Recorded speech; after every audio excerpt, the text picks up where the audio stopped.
Okay, so what I want to go over with you next is certain phenomena that occur in this lab that are a little bit confusing, and that is the Z change. Okay, so the change in height between two pressure probe points. So as you can see in most of these elements, you're on a horizontal plane here, meaning there's no elevation change. However, in the 90-degree bend case and the 180-degree bend case, there is a height change, but it doesn't actually register on the machine. Okay, what the heck am I talking about here? So, effectively here, since this point is lower than this point up here, you should have a greater pressure down here based on the Z change. Okay, so let's say the velocity was brought to 0. Okay, the flow velocity, we could finish this valve off, it would go to 0. Okay, and yes, indeed, this point should have a higher pressure than this point up here. But if you could look through the machine onto the back side, you also have these tubes over here.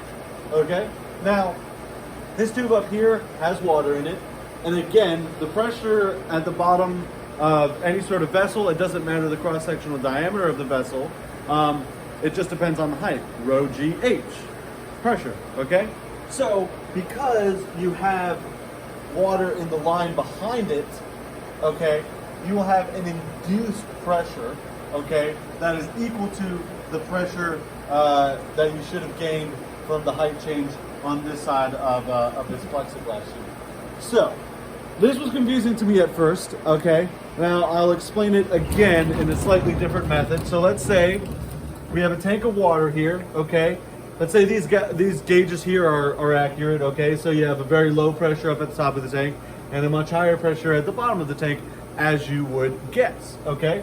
So you also have these manometers here, okay? Let's say you gauge the height of this manometer from where it was probed to up here. You'd have a rho GH value here. You'd be able to tell the pressure at that portion of the tank, okay? Again, here you have this point here, which is where it's probed, and the height here, you'd have a lower pressure than the point that was probed lower.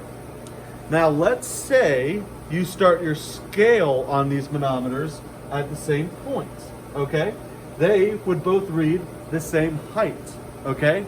Effectively, what this lab is doing is drawing your scale line at the same point for both of the manometers, okay? So what that means is the experiment will cancel out the height values, okay? So for every single case, not only the horizontal cases, you will have a cancellation of your height change.